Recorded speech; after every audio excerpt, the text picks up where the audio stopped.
Diego Rodriguez for Idaho State Senate.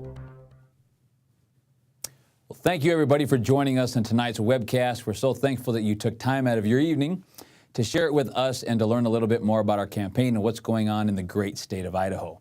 Now, before we get started, we want to make sure that everybody is able to interact with us, to log in and to ask any questions and participate in tonight's webcast. So in order to do that, what we need you to do is we need you to log in using either Facebook, Chatroll, or Twitter. So hopefully you're already logged into your Facebook or Twitter account, and you can see right beneath me there is where you're going to click one of those buttons.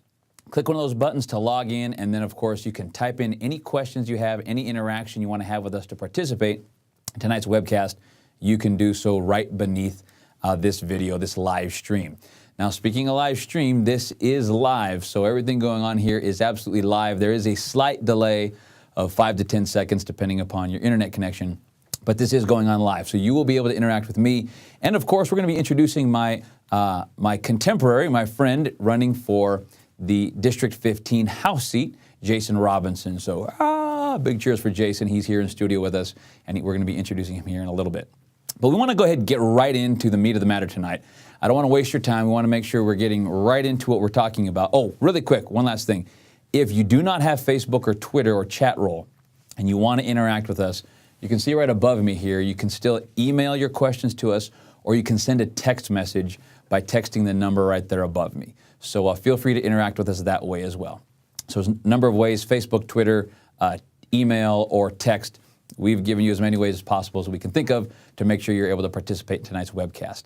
But that being said, we want to get right into the meat of the matter, like I said, and discuss with you and share with you what the real issues are here going on in Idaho and District 15 in particular.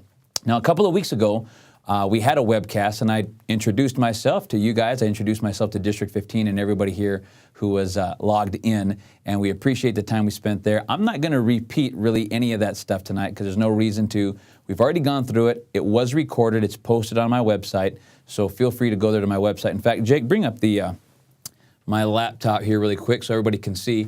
When you're here on my website here, folks, if you want to see the past videos, just come to this media button, come down to videos, and you'll see right here all of our videos. And of course, this one right here, April 8th, the live webcast, is the one I'm talking about. So feel free to see what we did there. You can come back to me, and you can see what we discussed in our last webcast by clicking on that button.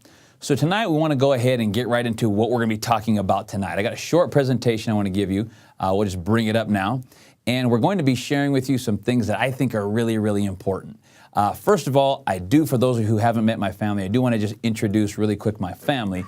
This here is my family. This is my beautiful wife. I call her my hot wife, and my 5 cool kids. It's Mariah, Miranda, Marissa, Micaiah, and Manoah. And if you ever needed a reason why, people say you got to have a reason why we do what we do. Well, here's my big why. This is my family. I love them, and I'm interested in their future. In addition, the other thing I'll share with you about my campaign are the 3 campaign innovations people are talking about and they're interested in. And number 1, that is my candidate clarity statement. We've put together a clarity statement that describes exactly how and why I'll vote on every bill, so you can have confidence in advance knowing exactly how I'm going to vote on every bill that comes up before me, since there's no way I can know in advance what's going to be coming. Number 2 is my oath to prevent tax increases. You can download this from my website. Here is a sample of what it looks like right there. And then, of course, we have the Constituents Communication Plan, where we have a pretty advanced and comprehensive plan to ensure that I'm staying in touch with you, my constituents, throughout my entire term in office, and not just when it comes to election time. So you can see all that stuff right there again on my website at diegoforsenate.com. Download all of it and review it at your leisure. But I really want to get back to this question that people have asked, and it's a very important question, but it's one I want to get into in much greater detail. The question is, why do you even want to run for office in the first place? Because it is true. I believe anybody who's running for office is somebody that you should be somewhat skeptical of and somewhat very cautious about supporting or not supporting. You need to know why they do what they do, why they're even involved in the first place. Because there's lots of reasons why people want to get involved in politics, some of them good and some of them bad.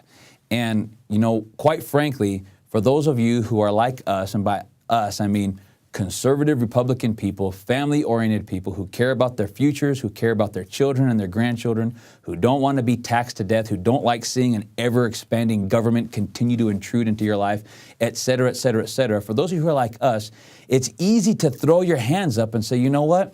Why bother? The government just keeps growing, and we can't do anything about it, right? I imagine some of you feel that way right now, like there's nothing you can do about it. Like, we can't raise enough money, we can't find enough good candidates, on and on and on. And everybody's corrupt, and everybody's a bad guy, and so on and so forth. And who do we support? And I'll be honest with you, I felt that way myself before. But sometimes, and I think this is a pretty critical election year, I really believe that. It is historic, and I'll explain that in a little bit. But I really believe that at some point in time, we have to say, hey, you know what? Some of us who are able, and different people have different opportunities in life. It's just the nature of God's grand economy. We have a division of labor. Not everybody can do everything, but some people can do some things. And I just felt like it was that time for me to step up and to try to make a difference. And there's some things that I will tell you very specifically were the impetus to me saying, you know what, it's time for me to stand up and get involved. And I want to share those things with you guys tonight, because what I found is a lot of voters, a lot of constituents have no idea what's going on. And when they find out what's going on, they think, I can't believe this. How come nobody ever said anything? So tonight, I'm going to make you accountable. Tonight, I'm going to tell you what's going on. I'm going to tell you some things that I knew were going on before I got involved, and certainly there are some things going on that I found out since I've been running and since I announced my candidacy. So the first thing I want to talk about is the state healthcare exchange. Folks, the state of Idaho is the only Republican-controlled legislature in the entire country who rammed a state healthcare exchange down our throats. It's unbelievable that this happened here in Idaho, the great Republican state of Idaho, the great red state. How in the world did in this state, Idaho, did we endorse Obamacare? Because folks, no matter what anybody tells you, the state healthcare exchange is simply Obamacare, period, end of sentence. They're going to try to sell it to you by saying, well, we were supporting the state controlling the exchange instead of the federal exchange doing it, or instead of the federal government doing it, because we would rather have the state in control of something than the federal government in control of it, because the state does a better job, blah, blah, blah, whatever. That's just a big pile of horse manure, folks. It's garbage. There's no difference between the federal exchange and a state exchange. It's the same thing. The only difference is it's the federal exchange with Idaho's logo on it.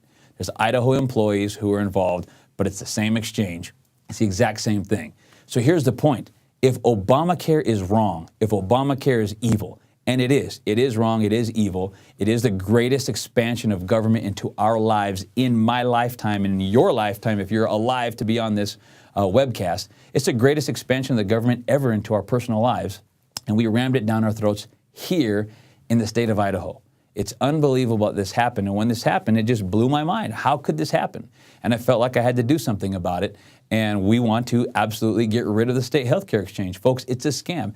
It's always been a scam, and it's wrong. And here's the thing, folks, I would just ask you this. If something is wrong, do we say, this is wrong, therefore should we have the federal government control it or the state government control it? If it's wrong, nobody should be in charge. We shouldn't have it at all in the first place, period. It's like randomly killing innocent people. Should we have the federal government randomly involved in killing innocent people, or should the state take over that responsibility? It's nonsense. It's pure nonsense. And the bottom line is this. It is wrong. We shouldn't have it here in Idaho. And the fact that we do have it is a major impetus to why I even got involved in the first place. And here's what I want you guys to realize. The reality here is that the only force in America with the ability to stop Obamacare is the states. Any one of the states could do our part to undo Obamacare. However, it's impossible for a state like Idaho to say, hey, we are not going to implement Obamacare here when we have enacted it and endorsed it ourselves at the state level in our own legislature. How can we resist something that we ourselves endorsed and enacted in our own legislature? We can't. We basically made ourselves permanent slaves and servants to the federal government when we enacted that. And you know what? It's unbelievable that this has happened. And I want to share with you a lot of the reason why this happened, because I want you to remember when the state healthcare exchange came out, when Obamacare was pushed on us, and part of the provisions of the Affordable Care Act, what we call Obamacare, was that the states had the opportunity to either enact their own exchanges or let the federal government enact the exchange, which of course it's the same thing. But this is what was this was a provision in the bill. Well, our governor came out and said, hey, we don't want this. We were involved in the lawsuit. You guys probably remember that in the news. We don't want Obamacare. We're opposed to this. And I happened to be out of town at the time when this news was going on. I was like, yeah, right on. Hey, go Governor Otter. This is great. We are resisting Obama. We don't want anything to do with this. Only to come back to Idaho and for the governor to do a 180 and flip and say, well, I am now in favor of a state exchange. And of course, it was very, very rapidly. They pushed it down our throats and it got passed and signed into law. And now it is the law here in the state of Idaho. Well, this is another reason why I got involved, because once you start researching and looking, we find out that there is a lot of cronyism and corruption right here in the state of Idaho. Now, look, I understand Chicago politics and New York politics and, New Jersey politics and Washington, D.C. politics. And I'm a native originally of California before I escaped as a political refugee and came here to the great state of Idaho, to God's country. I understand California politics and I understand how much corruption and cronyism is involved there. But I didn't expect the level of cronyism and corruption that we have here in Idaho to actually be here. Now, let me give you the definition of cronyism. Cronyism is partiality to friends, especially by appointing them to positions of authority, regardless of their qualifications. Now, politically speaking, when we talk about cronyism, it usually and often includes corruption when the appointer and the beneficiary are not only in social contact, but here's the key, they mutually benefit financially from the arrangement at the expense of the taxpayer. Okay, that is cronyism and corruption. And folks, it is wrong. And guess what? It's going on right here in Idaho. Now, let me just walk you through one example of exactly what I'm talking about, okay? So I'm going to share with you some things that are in basically the public domain that you could see for yourself that a lot of people aren't even aware of. And if they were aware of it, they'll say, I can't believe this is happening. Somebody needs to do something about it. Well, here's the amazing part. I'm just going to give you information. You draw your own conclusions, but this is what I want to tell you. Somebody can do something about it, and that's you. You have been empowered by our forefathers in this country to make the difference that the existing establishment and the existing centers of power don't want you to believe you have that power. They want you to believe that you have no power, that you're powerless and hopeless and empty, and they want you to throw up your hands and give up and say, there's nothing we can do about it, let's leave it alone. But that's not true. Your vote still counts. Your voice still counts. Your vote counts. You can tell your neighbors and your friends and family, and you still have a voice because you're influential in your community and you have your own circle of influence. Let me give you an example of what I'm talking about. I want to share with you a little background about our Governor Butch Otter, and his current campaign manager. His name is Jason Ronk. Whether you know these guys or not, it's not relevant. Jason used to be the #2 guy at IACI. Now, IACI is the Idaho Association for Commerce and Industry. It's called IACI, that's what we all call it. He was the vice president there. You can see him here on the slide. Now, I have nothing against Butch or Jason. I've never even met Jason, so I don't know if he's a good guy or not. He's probably a nice guy, a great dad, and a friend, and all that stuff, so all power to him. That's not the point, what I want to share with you. But here's what you need to know. IACI, and Jason specifically, was lobbying hard for the passage of the state healthcare exchange. IACI is a special interest group. It's a lobbying organization, and they also have a PAC. And they have a PAC that endorses candidates and helps get people elected. Here's the key. What you need to understand is that Blue Cross and Blue Shield, the big blues, are very important members of IACI. All right? Blue Cross and Blue Shield are important members of IACI. And who will stand to benefit the most from the state healthcare exchange in terms of financially? It's the blues, the big blues, Blue Cross specifically. Just follow the money here, folks. They stand to benefit big time from the Idaho State Healthcare Exchange. Why? Here's why. Because the State Healthcare Exchange is simply government mandating that you buy insurance. It's a government mandate. And of course, we don't get into all the details of it, but here's the thing. Let us say that you had a business and that business manufactured #2 pencils. Well, if that business manufactured #2 pencils, you'd be all in favor of the state demanding everybody buy #2 pencils, right? because then it's money in your pocket. Well, that's wrong, it's unethical, and it's immoral, but that's the way things operate. Well, consider this. The big blues stood the most and stood to benefit greatest from the Idaho State Healthcare Exchange. And just recently, in fact, a week and a half ago, it was announced that more than 76,000 Idahoans have signed up for coverage on the exchange. Guess what? More than 50% of them signed up through Blue Cross. Why did they sign up through Blue Cross? Because they're the biggest game in town, and this is why Blue Cross and Blue Shield were lobbying through IACI to ensure it got passed. Here's the article right here in the Idaho Statesman, as you can see. More than 76,000, it's unbelievable, sign up for the state exchange here in Idaho. But let me zoom in and read a little something here to you. You see here on the bottom, it says Blue Cross of Idaho sold plans to more than half of all people who use a state exchange. You see that? More than half. Unbelievable. The number there is 45,000. You can read it just right here.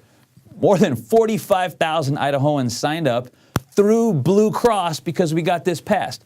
Now, what that means is that's 45,000 new insurance plans that they wouldn't have had they not lobbied to get the state healthcare exchange passed. Is anybody seeing that there's something wrong here, that there's a conflict of interest? It shouldn't be. Well, let's just run the numbers really quick. Let's just assume the average healthcare plan for an average family here, these people who signed up, was $3,000, which I know, that's ridiculously low because we all know that an annual insurance plan is more than $3,000. So I'm just shooting with conservative numbers here. Let's use low numbers. 45,000 new signups times $3,000 a plan, if we assume that's what it was, that's over $135 million, friends. $135 million just in Idaho due to the state healthcare exchange in the Big Blue's back pocket.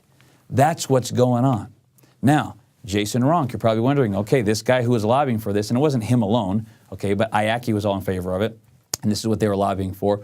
Do you want to know what Jason now does for a living? Jason, and you can look on his LinkedIn profile here, see it right there? He is now campaign manager at Otter for Idaho. That's right. The chief lobbyist for the state healthcare exchange, one of the IACI, their vice president, now works on the Butch Otter campaign. In fact, if you look at his LinkedIn profile, you'll see it right here, that he worked for IACI from December of 2007 all the way through September of last year, and the next month, he went to work for Butch. Folks, this is not right. And to make matters worse, I want you to see this. Take a look at this. This is an email that came out that IACI sent to their membership. Now, it's going to be hard for you to read. I've got a copy right here. I'm going to read from this. So I'm going to zoom in for you. I don't know how well you'll be able to read on your screen there, depending on the size of your screen. But I'm going to read here a couple of choice things. Here, this is an invitation from the IACI board chairman. It's a reception to endorse Governor Butch Otter. And it says here that at this reception, the IACI Prosperity Fund is going to make a donation to the Butch Otter campaign for $10,000. It says specifically the maximum contribution allowed by law to support his reelection. And then I quote, "In visiting with Otter for Idaho campaign manager Jason Ronk," remember who used to work at IACI, "I asked if there was more IACI could do." And you look in your own rule books to see if this is even allowed. Jason emphasized the importance of receiving contributions prior to December 31st in order to show a strong cash balance on their Idaho campaign finance report. He goes on to say, "I let Jason know I'm going to take him up on his offer. I'm going to be bringing a $5,000 check to max out onto the governor for his 2014 election." And they're basically asking everybody to bring donations to max out their contributions back to Butch's campaign fund. This is the kind of stuff that just bothers me, and it should bother you. This is why I'm running. People say, "Diego, why are you running?" People look at other people running for the constitutional offices here: governor, lieutenant governor, controller, secretary of state, superintendent of public schools, on and on. Why are these guys running? They're not running, not in every case, are not running because they want to be involved in this. But a lot of these guys are running because they want to put a stop to this. That's why I'm running. That's why Jason's running, because we can't continue to let this kind of stuff go on. It's just wrong, folks. And somebody has to stand up to do something about it. And at this point in time, some of us are doing that. And you can help be a part of that by supporting those candidates that you know are doing the right thing. Think about it, folks. You saw how much money is at stake just in our own state. And this is wrong. This is coming from men who basically see government as a tool to enrich themselves. It's wrong because these men are using the force of government to pad their own wallets and to give themselves an unfair advantage in the marketplace. This is not the way things should. Hey, look, I have no problem with Blue Cross, Blue Shield, whoever making $100 million. I hope they make $25 billion. I could care less about that. But if they're going to make $25 billion, let them do it on the free market by offering goods and services that people want or need without the force of government and without other means of coercion and manipulation. Let it happen in the free market. Then whatever happens is free game. That's the way I see it. That's the way our founding fathers see it. And that's what we're fighting for today. Here's an example of why I'm running. Let me give you another example. Another thing we've got is the Idaho Land Board. This is unbelievable. When I found out this was going on, I about blew my top. Here's what's going on. The Idaho Land Board is a board with 7 guys, I can't remember. I'll go through them here in a minute. And they're in charge of a state endowment fund. They're supposed to be basically managing this endowment funds to go towards education. Here's what's going on. These guys are, by the force of government, without legislative oversight, buying land and buying up businesses with state funds, our dollar, our taxpayer dollars, and competing with businesses in the private sector. It's unbelievable. Imagine if you have a business, and in your business you're trying to compete, and the state government uses your tax dollars to compete against you to subsidize their own business, and they don't have to pay taxes where you have to pay taxes. Not only is that not fair, but it's just flat out wrong. It's immoral and it's wrong. It is fundamentally wrong for the government to be in competition with the private sector. In fact, it's one of the pillars of communism, fascism, and socialism. Here's the deal, folks. What we're talking about here with the land board and these type of issues, these are differences in ideology between guys like this, and I don't know if you've ever read these books. This is a collection of books by Karl Marx right here, okay? And Karl Marx, if you don't know who he is, maybe that's good, maybe it's bad. And then, of course, we got here my man Adam Smith, who wrote The Wealth of Nations. Two completely different ideologies. And if you don't know what their books are that they're famous for, maybe you went to government school. No, I'm just kidding. But maybe I'm not kidding. Maybe I'm serious. Here's the deal. These are two completely different ideologies. And in the United States of America, our traditional position as a country was that the state and the government should not compete with the private sector ever. Capitalism and freedom is all about the free markets. That's what we should have going on here. We shouldn't have the land board competing with the private sector. It's unbelievable. Now, the land board is made up of the governor, controller, the state controller, superintendent of public schools, secretary of state, and attorney general. And these guys in these offices have the ability to stop this. Currently, our current list, this current list right here, is involved in doing this, and they're doing it without legislative oversight, and it's wrong. I therefore think every single one of these guys needs to be removed from office, no matter how nice they are, no matter how friendly they are, no matter how many hot dogs they can give away for free and how much candy they throw out to people. It's wrong. I'm not saying they do those things, I'm just messing around. But the point is, anybody who's involved in supporting that type of nonsense that I just described to you needs to be removed from office. And we need to let the government know that they need to stay within the rule of law, because we're not going to be bullied as citizens anymore. Now, that being said, I'm going to be hosting a live town hall meeting 1 week from today, actually less than 1 week. It's going to be on Monday the 12th. It's going to be right here at Julius Kleiner Park, at the center of the park, which is also known as the Senior Center, next Monday at 7 p.m. in this building right here. And we're going to have the candidates for governor, for lieutenant governor, for state controller, for attorney general, for superintendent of public schools. I'm going to have these guys in this room, and I'm going to ask them about this stuff specifically. I'm going to say, why is this going on? What are you going to do to put a stop to it? And, where is your position on the rule of law and this kind of stuff? And I'm asking you to show up. I'm asking you to be there. If you care about the future of your state, if you care about the future of your children, show up and ask these guys these questions. We've got candidate for governor, Russ Fulcher, candidate for lieutenant governor, Jim Schmelik, candidate for state controller, Todd Hatfield, candidate for attorney general, Chris Troupis, and candidate for superintendent of public schools, John Einen, are all going to be there. I'm going to be hosting it. I'm going to be very direct. And none of these guys are going to get a pass. I'm going to be asking them very specific and direct questions, and it'll be an open public forum. We're inviting you to come, and you're going to get to ask questions as well. So all that being said, that answers a question for people Why, Diego, are you running? That's why, folks, because of all that stuff. All that stuff is just wrong. You can just bring it back to me alone, Jake. And we got to put a stop to it.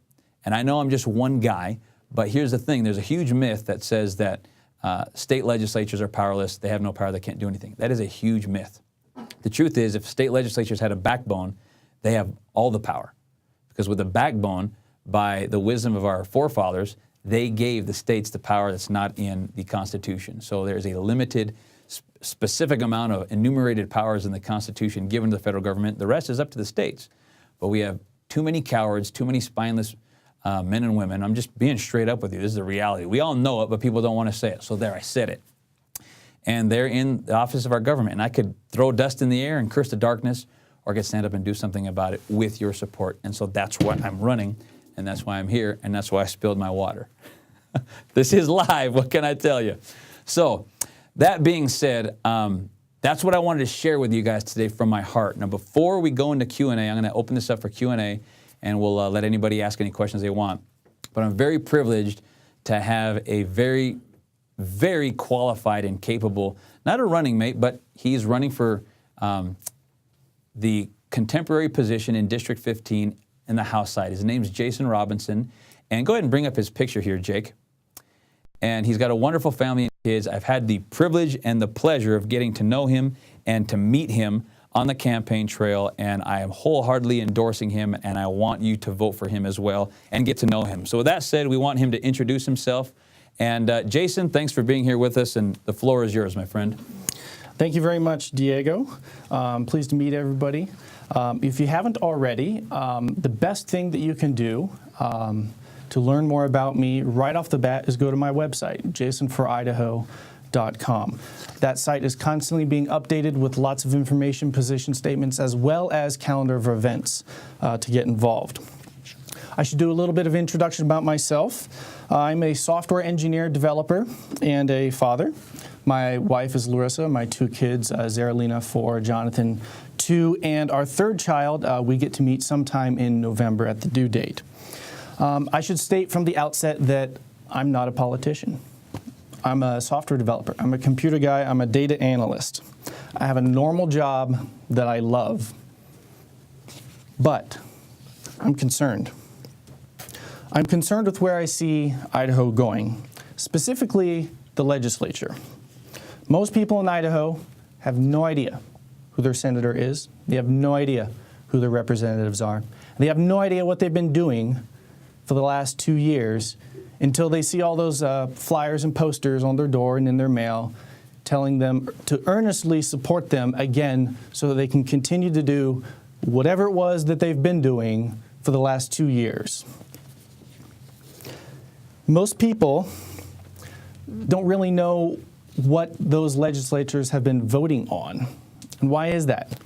Well, they do that on purpose. A lot of them don't want you to know what they've been voting, how they've been voting, what they've been supporting, and who's been essentially donating to their campaign to get them to vote that way. That's how things have always been. But it doesn't have to be. That's why I got involved. I got involved to fight against voter apathy and to fight against willful passing over of the citizens of Idaho by our legislature. Here's just a quick example of some of the things that they've done while you weren't looking. They've passed new laws that regulate haircuts. And unless somebody had spoken up, you would not be able to get a haircut from your wife, from your friend. You wouldn't be able to cut your kid's hair without actually breaking the law. This is ridiculous. But this is what they voted for because the money told them to. Another example, you now have to go to school for hundreds and hundreds of hours of instruction in order to know how to give somebody a massage. That's right, it now takes specially trained and licensed by the government people in order to give a massage. That's about as much time as is required by state law for somebody to be a county deputy. And that's just criminal that our government thought that it would be a good idea to put more or even up to or even in the same ballpark of classroom instruction for a masseuse as for a police deputy. And this is a fundamental problem with the people that are in office lately. They have lost their way and they are swayed by the money. They are swayed by the lobbyists. They are swayed by personal ambitions. I'll tell you what, I have no personal ambitions. I have no political career that I'm trying to save. I'm a software developer.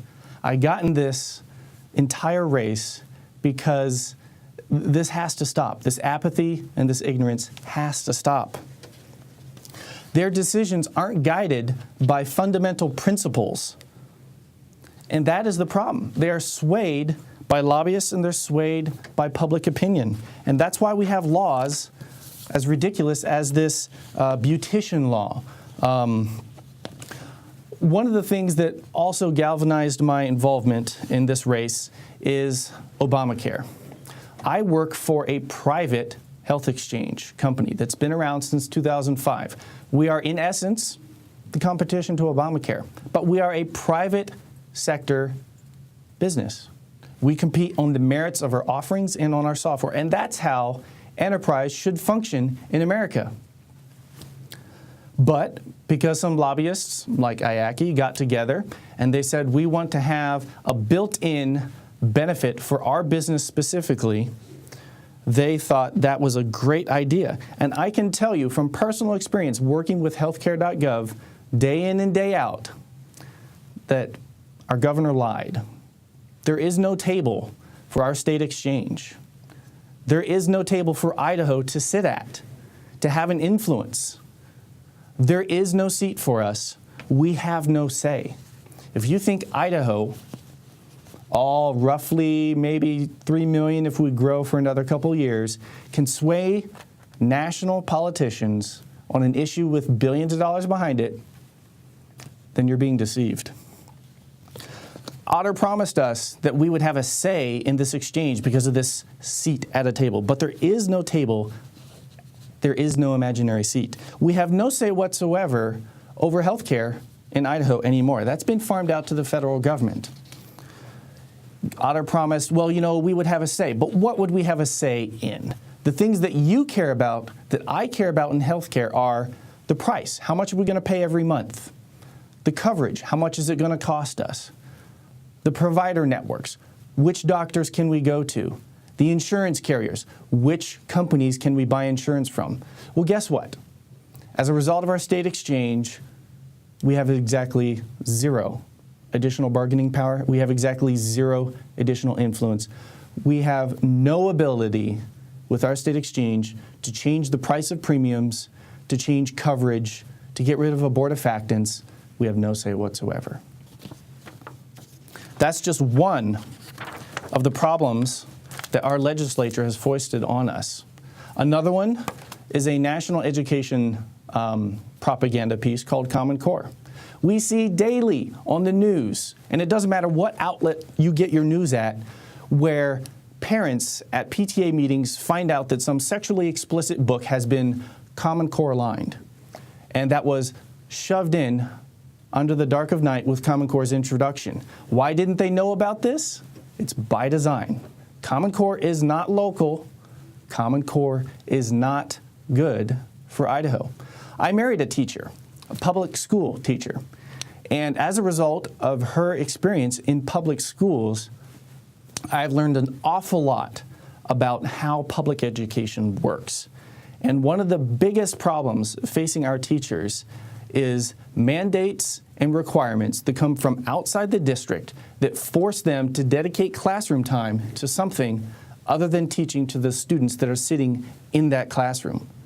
And as a result of those restrictions, those federal strings attached, we all loved Nickelby, right? No Child Left Behind? No, it was a debacle. It was terrible. It hamstrung our teachers so they couldn't teach. They couldn't use their experience. They could not use their skills. They could not use their love of teaching to teach. They had to read curriculum books.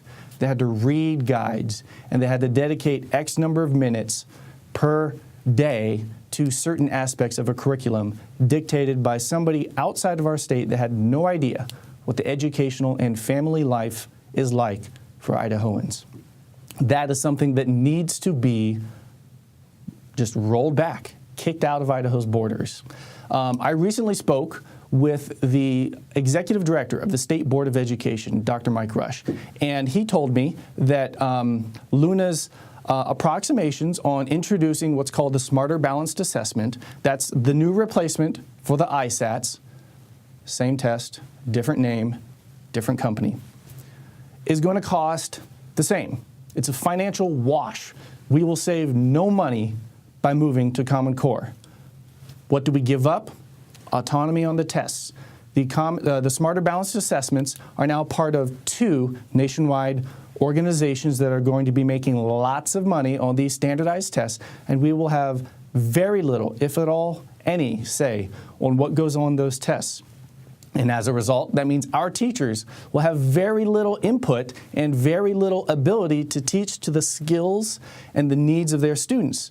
They're going to have to teach to this test, which is developed by a private lobbying industry without real, and I'll use the word, rigorous standards. They claim that, but there is no rigor there. It's not been tested. We don't have a school system somewhere in the nation that has a 5-year plan that they've gone through and they've demonstrated real benefits to this system. I have lots of other positions, and I'm refining them and putting up more on a daily basis. One other thing I wanted to highlight, and this is very unique to Idaho, is that I have a A- rating by the NRA, which is quite unusual. Usually a candidate has an A with a Q, a qualifier, which means we don't know about this guy or this gal. All we know is what they submitted on the questionnaire. But because of my involvements here in Idaho over the past several years with many of the Second Amendment groups, I've received an A-, which means that the NRA actually knows where I stand, and I've demonstrated that over the years. This stands, unfortunately, in a bit of a contrast to my opponent, which earned a B- for his 2.5 months in office. And a B- is lower than Idaho Democrats have gotten. There are several Democrats, according to the NRA grading schedule, that have earned more than that. And that's just perplexing. And that's an issue you would think in Idaho that we would be pretty united around. I don't want to take up any more of your time. I want to get to the questions. So we'll bring Diego back up, and we can start to get to your questions. Thank you very much. My name is Jason Robinson again. Really quick, Jay, go ahead and bring up Jason's website so everybody can see it here. And Jason, tell us again, it's jasonforidaho.com, right? jasonforidaho.com, that's right. So you can see it right here, folks. Make sure you visit his website there, and you can see his lovely family and see all of his positions right there. And make sure you take a look at that. And that being said, now Jason and I are going to stand here together, and we're going to answer your questions. So if you have a question, we want to make sure you just type it in right here in the screen in front of you, beneath us, and we can see your questions on a screen that we have right in front of us. So that being said, the first question has already come through from Stephanie Zimmerman, when she says, Jason, what's your stance on Common Core? And I think Jason already answered that pretty well a little bit earlier. I want to just add a little bit about my position on Common Core, and then remember there's a little bit of a delay, so go ahead and type your questions in there, and we'll be answering them here on the fly. But let me just hit my position here on Common Core. I have gone on record, and I'll say it again, that I believe Common Core is evil. Jason gave you some of the background here earlier about really why this is happening because of the money grab, but there's more to it than even the money grab. You know, there's 3 big seductions in this world. It's money, power, and sex. I'll just be straight with you. That's what it is. In the book, it tells us it's the lust of the eyes, the lust of the flesh, and the pride of life. And that's how we say it in short. And this happens in politics, folks. And the 2 big ones, money is one, but power is another one. You see, when we give up our rights as parents through things like Common Core and just public education, period, other people who have no interest in your children and your family and your future are now taking ownership of your life and your children's life by a power grab. Common Core, more than anything, is a huge power grab. It's the way the state can get its fingers into your personal life, into your private life, and most importantly, into the heads and hearts of your kids. And that's the biggest problem with it. And I used to work as a vendor to the education industry for almost 7 years. And so I'm familiar with what went into the process in this Common Core being passed. It was basically thrown in there in the race to the top funds. I'm sure you guys are familiar with that and how that got passed. It's all wrong. You see the history of it. There's a documentary that just came out at commoncoremovie.com. And I want to encourage all of you guys to go to commoncoremovie.com. So then it comes to the next important question. That's our stance. But now is, okay, you've heard Jason's stance, you've heard my stance, and it's basically the same thing. We agree on this one. The next question is, okay, now what can we do about it? It's great that we're like, yeah, I'm against this. Yeah, I don't like this. So what can we do about it? So that's the question that we'll ask here for ourselves in addition to the question that Stephanie there asked. What can we do about it? Well, the first thing I want to share that we can do about it is at the state level, Jason and I can and will vote in every way possible against the existing Common Core standards, and we'll work to repeal it and eliminate it. Absolutely. It never even came up to a vote in the legislature. That's part of how its tactic for introduction was through the administrative process of the state boards of education and completely bypassed your input via the legislature. So it's basically a rule. It was voted on as a rule. So when you hear people saying, this guy voted for it, this guy voted, nobody really voted for or against it. It was kind of a sneaky process they used to again, ram it through. But not only can we do that, but more importantly, Jason is already committed to this, and I myself have what we call the constituents communication plan. But we don't want to be reactive legislators. We want to be proactive legislators. And not only proactive in the State House and at the Capitol, but proactive communicating with you. Jason's a software developer. Jason, go ahead and share a little bit what you plan to do in terms, because I've heard you talk about how you want to communicate with the constituents, and I'll share a little bit with that as well, and how that relates to what we can do for Common Core. That's one of the big problems that family members, frankly, have mentioned to me, is that they just don't know what their legislature is up to. And they've been out of touch for so long that they've given up and they just don't care anymore. And you can only do that so long before you get the government you deserve. And frankly, we are getting the government we deserve. And it's going to punish our children. And what I intend to do about that is to clearly broadcast my governing philosophy so that you know in advance how I will vote on an issue. Is it constitutional? Does it limit freedom? Does it place more regulatory burdens on businesses? And does it increase tax revenues? In other words, take money out of your pocket without offsetting it with tax cuts or with spending cuts. And I will be very active in posting all of the legislation, the schedules for committee hearings, so there's no possible way that anybody who's mildly curious cannot know what's going on in the Idaho legislature. Basically, it sounds very similar to what we committed to you in our campaign. So you can see there's a lot of similarities between me and Jason here. Now, what I want to share with you in terms of what that gives us the ability to do is if we can be proactive as legislators in reaching out to our constituency, to our voter base, which is you, then that gives us more power as we enter into the actual Senate floor and the House floor in terms of the leverage that we have on the floor. So we'll let you guys know when this can happen and what we're going to do and what legislation we will be either be in favor of or that we'll be opposing because it is either in favor of Common Core or opposing it. So we're obviously opposing it, but we want to use the tools of modern communication to ensure that we get the support we need from you as our voter base and constituency to ensure that we can get things actually enacted in the legislature. That being said, we got another question here, a really quick one is, will this webcast be archived for later view? And the answer is yes. You'll need to give us about 48 hours. Within 48 hours, it'll be posted on my website. We'll also give the original file to Jason, and I'm sure he'll post it on his website and wherever else. So the answer is yes. Here's a great question from Ariana Borsay. Actually, it's from Sean Borsay. He says, I'm concerned about the increasing militarization of local police forces around our state as they get federal military equipment, and others I've spoken to around District 15 are also concerned. Are you concerned, and what can a senator or representative do to help keep our police forces independent and local? I'm very concerned about that, and I have some very personal experience with that. I am a former Meridian Police Department police officer in 2005 and 2006, and during that time, we had some fantastic instruction at the Idaho State Police, but either officers and their command staff are ignoring the instruction and the philosophy of the Idaho State Police, or it's been drastically changed. Departments in Idaho and around the nation are being wooed into arming up, to up-arming their equipment as a result of military surplus equipment. And what officer can turn down free gear? I'll tell you, it's just like anybody else with a freebie. It's hard to resist it, especially when there are some very good reasons that are probably corner cases. Officers spend so much of their time training for active shooter situations that they leave out time training for how to deal with somebody who has a complaint, how to deal with somebody who just wants to be heard, how to deal with somebody who is exercising their constitutionally guaranteed but God-given rights in a lawful way. Officers, they just are getting in a mindset that the public is the enemy. And you and I and Diego are not the enemy of the police at any level. And these Humvees, these armored MRAPs, these vehicles perpetuate a mindset of war in the police corps. And that leads to heightened interactions where the police are on guard constantly for what may be a threat, and everybody's perceived as a threat. And this is something that we in the state legislature can actually affect.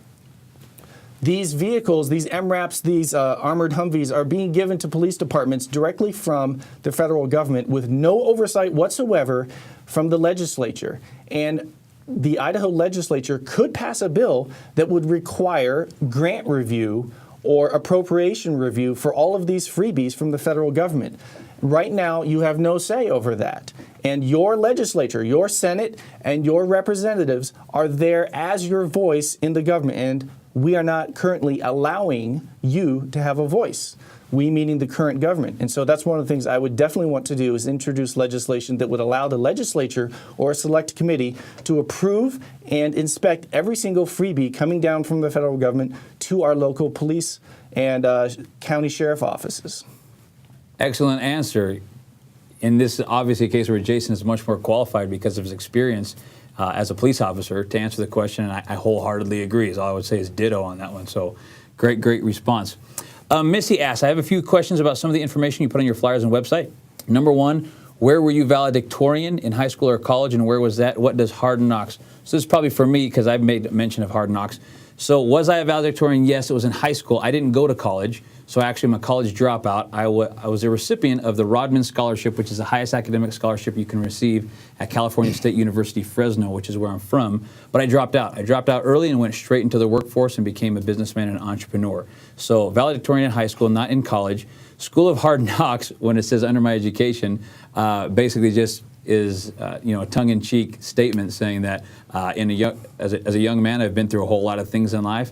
I've been a business owner. I've been a pastor of a church for nearly a decade. I'm a father of 5. I've run multiple businesses, and I have lots of experience in different areas of life. Other ones, not so much. But that's all that means.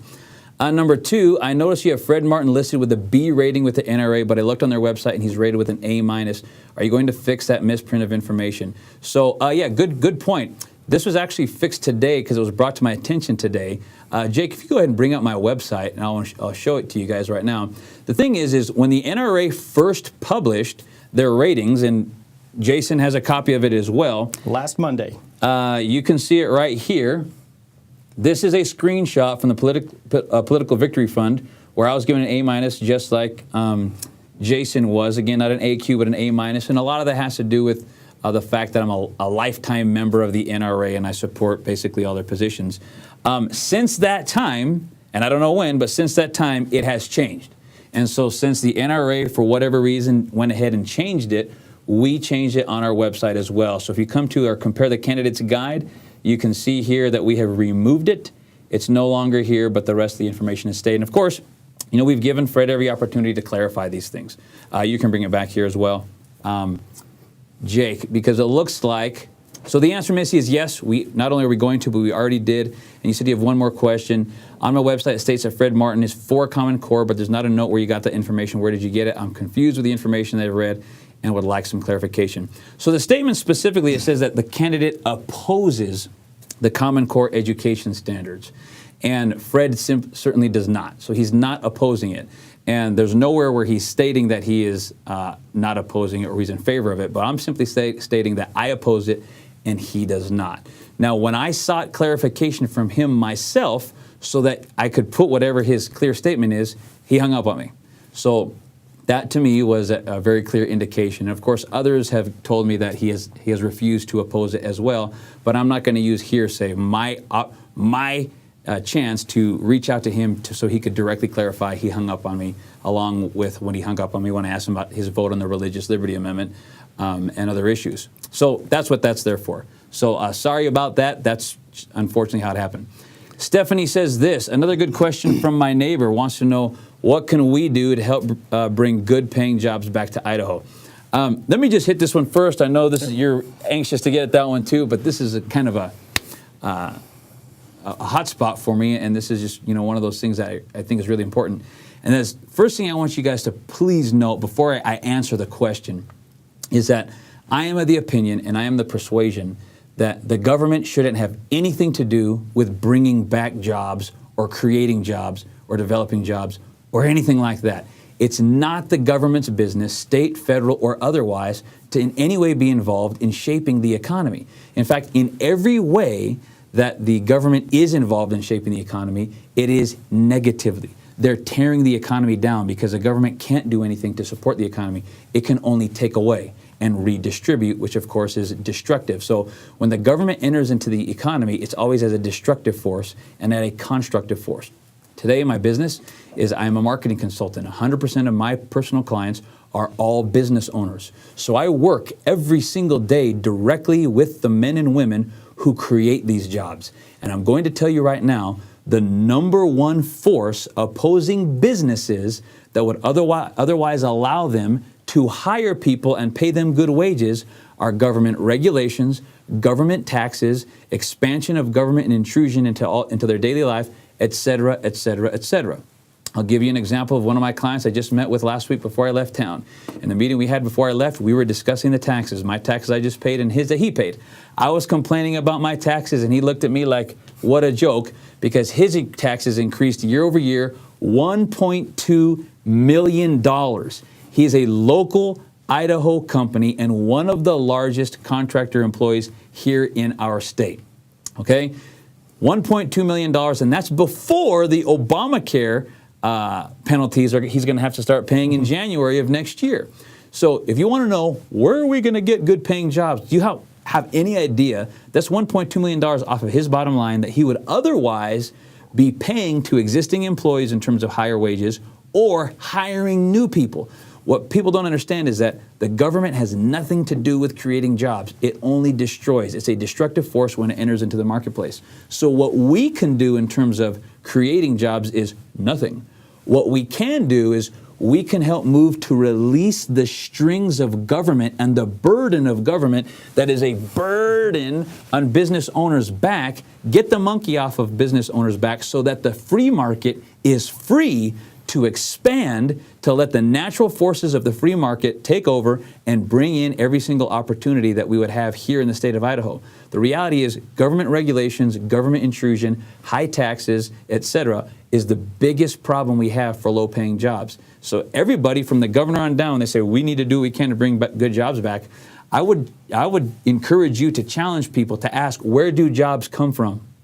The government does not create jobs, period. So the key is, let's remove those regulations, the high taxes, the intrusions that are the degrading and destructive force on business that doesn't allow us to have new jobs and higher paying jobs here in Idaho.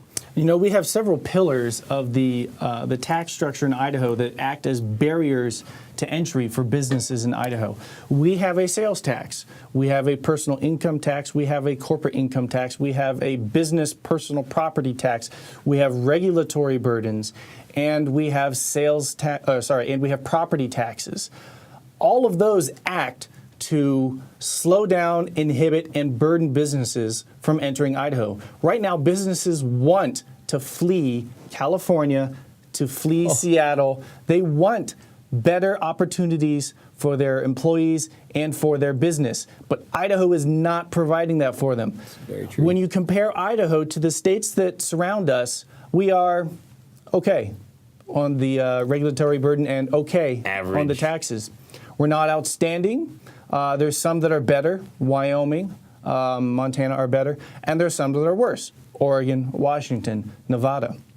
But Overall, there's no real incentive for any business to come to Idaho to invest in Idaho, absent artificial tax guarantees and special tax breaks that they can lobby the legislature to pad their pockets or to allow them to come in and take an artificial gain, an artificial advantage in the market. And that's wrong. That's wrong. And I do not favor any business getting a special sweetheart tax deal over another business. Businesses need to compete on the merits of their offerings and on their service alone. Amen, brother. I couldn't have said it better myself. So hopefully that answers that question for you. I see some folks talking there amongst one another on Common Core. Great. I don't see any other questions. So we were wanting to go till 8 o'clock, and looks like we got just a few minutes left. If you all have any additional questions, please feel free to ask them now. Otherwise, I want to remind you, next Monday, May the 12th, at 7 o'clock at Julius Kleiner Park. Jason's going to be there. We're going to have Russ Fulcher there. Jim Schmelik is going to be there. Todd Hatfield, John Einen, Chris Trupas, and I'm going to be moderating and hosting this event. I'm going to be challenging them on a lot of these issues. I'm going to be being very, very direct and very plain, talking about Common Core. I'm going to be talking about the State Healthcare Exchange, the Idaho Land Board. We're going to be talking about the federal control of all of our lands, which we talked about on our last webcast, and we both discuss on our websites. I believe you've got stuff on there on your website. And if not, I know you have a position on it. That's the most important part. It's coming soon, actually. Yeah, okay, great. And that's going to be there, right here, Julius Kleiner Park, right behind Eagle and Fairview, the new Village mall that's over there. Right behind it is this beautiful park, and of course, I'm someone who does a lot of speaking, and I go to a lot of events. I got to tell you, this is like the best kept secret in Idaho in terms of the event center. It's fantastic. It's really beautiful in there. It's lots of room, and we're gonna not only are we gonna record this event, but this is your chance to meet and interact with all of these candidates live. Maybe you'll like them, maybe you won't like them. The point is, you need to know for yourself by meeting them one-on-one. And after I get through drilling them with what I think are some pretty important issues and not letting anybody escape these issues, then it's your chance. We're going to have a microphone there, a live microphone to run out to the audience, and we want you to ask questions of all these candidates and myself as well. So please be there next Monday, May 12th, Julius Kleiner Park, 7 p.m. The information is on our website as well. And that being said, I don't see any other questions here, so we've answered, looks like, everybody's questions. Jason, do you have any closing statements you'd like to give really quick? Well, I had one question that was asked of me by somebody yesterday. There, I don't see them on the chat here. Is how can I get involved if I don't have a PAC, if I don't have a lot of time, if I don't have a lot of money? Frankly, this is the guerrilla political movement to give you a voice, and we're fighting an uphill battle against Idaho's money machine, frankly. District 15 is the only contested primary in all of Ada County. That's where all of the money is going, and we're feeling it. So how you can help, even if you don't have a lot of money, you could even just donate $15 for 15, $15 for District 15, either one of us. It's going to help you regain a voice in the legislature. But most importantly is meeting your neighbors, That's right. talking with your neighbors, and letting them know who you support and why. Both of us have literature that's available, and every weekend, teams of our volunteers are getting together at our houses, divvying up the literature and getting together, planning out houses, and going door to door. This is what they call at the national level, I hate the term, but I'll use it, retail politics. This is going out there and getting involved and letting people know. Flyers that come in the mail, you're all getting them, they're going to be mostly ignored. But a person on your doorstep who earnestly tells you why you need a change in the Idaho legislature, that is effective above almost anything else. Yeah, I couldn't say it better myself. I'd never heard the term retail politics, so you learn something new every day. We'll just call it precinct walking. That's right. And if you guys want to be a part, feel free to contact us on our website, Jason on his website. And without any further ado, our time is up. Ladies and gentlemen, thank you for being here with us. We appreciate your time. We recognize how valuable your time is. Thank you. And if you have any other questions, feel free to contact either one of us through our websites. And again, thank you very much, and God bless the great state of Idaho. Take care.